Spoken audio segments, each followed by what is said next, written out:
What's up, everybody? Welcome to Bios3 Raw TV. So I got this question on my Instagram from a couple people, and I get it often, and I haven't addressed it in a video. I usually just fucking type it all out on the fucking things, but it's better off to just address it in here. Hopefully they'll get it. So I'll read, because they're both pretty much the same. He said, the question is, if someone like this himself, this guy is stuck in a ridiculously high volume routine with no days off, 2 times a week each body part, how does someone wean off without regressing, losing possible hypertrophy?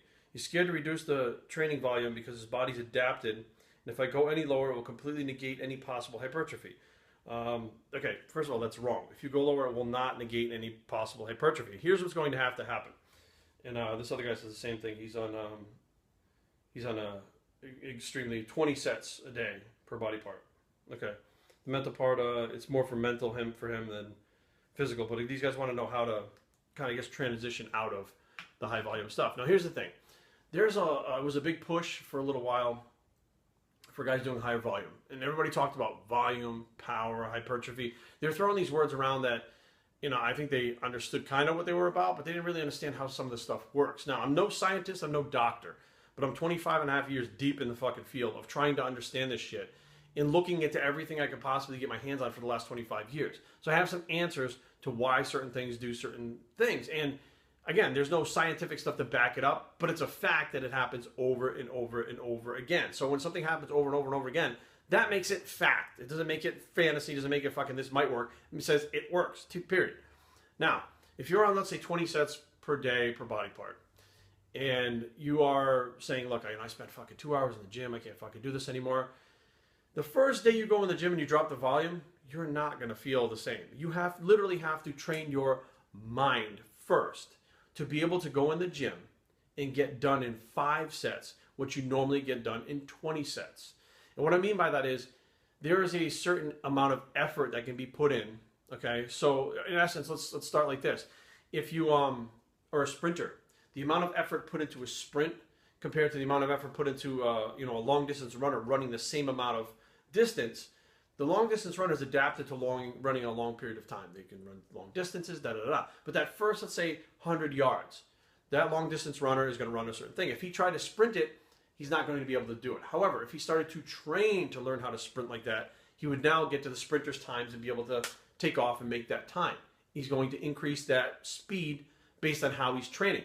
You have to train a different way to get those results.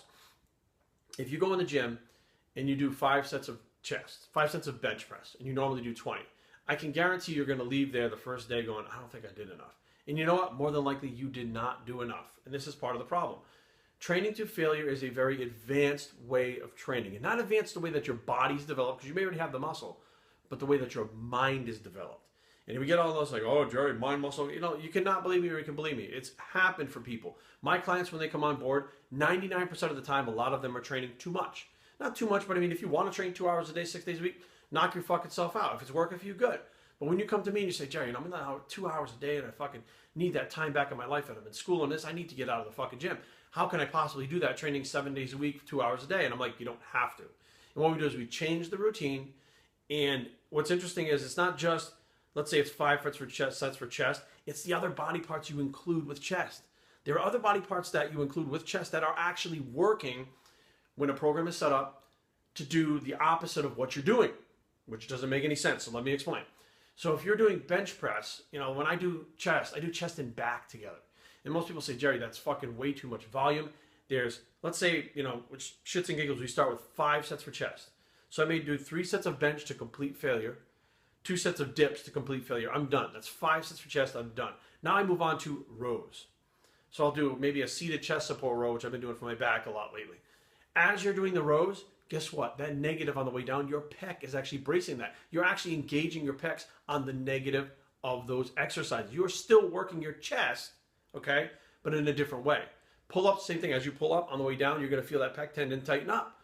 So it'd be like rows and chin-ups. That's what I would do for back. So it's bench press and dips, rows, and chin-ups. There's my fucking workout. It takes about 45 minutes. Rest long enough so that I can get the next set with 100% intensity. And you go after it. So now you don't realize that you've actually done more for these muscle groups by adjusting them to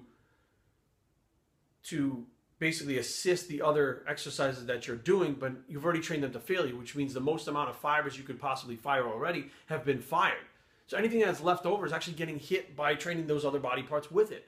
And that is a huge thing that I think people, they go push, pull, legs, and I'm sitting there going, push, pull, legs. So push, and it's chest, it's shoulders, it's triceps. It makes sense because those things are already moving. But what about the next day when you do pull? You're pulling with your back. Guess what? You're fucking working those pecs too. Are they having a chance to recover? They're not really having a chance to recover. So now you're technically training 2 days in a row the same body parts, which you don't even realize that you're fucking doing. And guess what? The central nervous system goes, I don't fucking like this. It's not about the muscular system. The muscles can actually recover. The central nervous system is what has the issue with it. So you see, it's not just about, sets and reps. It's about how the program is built. It's about rest days in between, how the days are fucking set up, how much effort and mental push that you can put into each set. I can see an advanced training. I think there was Dusty Hanshaw, matter of fact. He was doing these laterals where he stands like this, and he goes like this, doing lateral raises. And everybody's like, that's the fucking dumbest thing ever. So I said, let me try that. So the first couple times I tried, I said, I don't really, okay, whatever. My traps were pulling a little more. It was like I was doing shrugs. But after a while, I could actually get the mind to pull with the side delts more than the traps.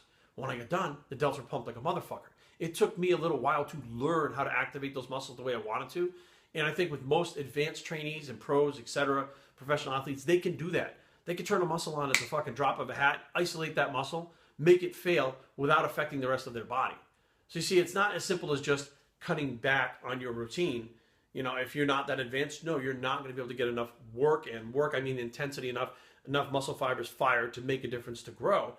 But it's going to take time for you to build up that mind-muscle connection so that you can do it. But it is absolutely, hands down, I haven't fucking met a single person yet since I've been training this style that has not responded and at least maintained their muscle mass on a cut, dropping the volume to about a quarter of what they were doing. None of them, and I mean none of them, are losing muscle by cutting that. And I hope that some of my clients chime in. Most of them will actually gain muscle on a cut, I know, as fucked up as that sounds, by training that way, because they're not overstimulating the central nervous system. The program is set up a certain way so that it works together and not against it, which is another thing. Cardio, diet, all that stuff has to work together to get the program to work. So it's a good possibility that you're training not with a lot of intensity, a lot of volume, a lot of endurance stuff, which, guess what? The diet takes place for that. It has to change when you're going to do the high intensity, lower volume stuff. So everything works together, but just be aware that just because you cut your volume doesn't mean you're going to fucking shrink up. In your head, you may shrink up. You're not going to get as good a pump training with the lower volume stuff. So you may automatically be like, oh, I'm losing size. But I can guarantee if you tested your 1 rep max training with the high intensity style, your true power, or let's say the hypertrophy range, let's say the 8 rep max, if you tested that training with the high intensity, low volume, and you tested it with the high volume, you stopped the high volume, you went back to the low intensity, the low volume, high intensity, low volume, I guarantee that 8 rep max at least stayed the same if it doesn't go up. Biohackertraining@gmail.com. Leave comments down below, but don't fight, because you know I'm right. www.biohackertraining.com is a blog. It's going from high to low volume bicep, and we're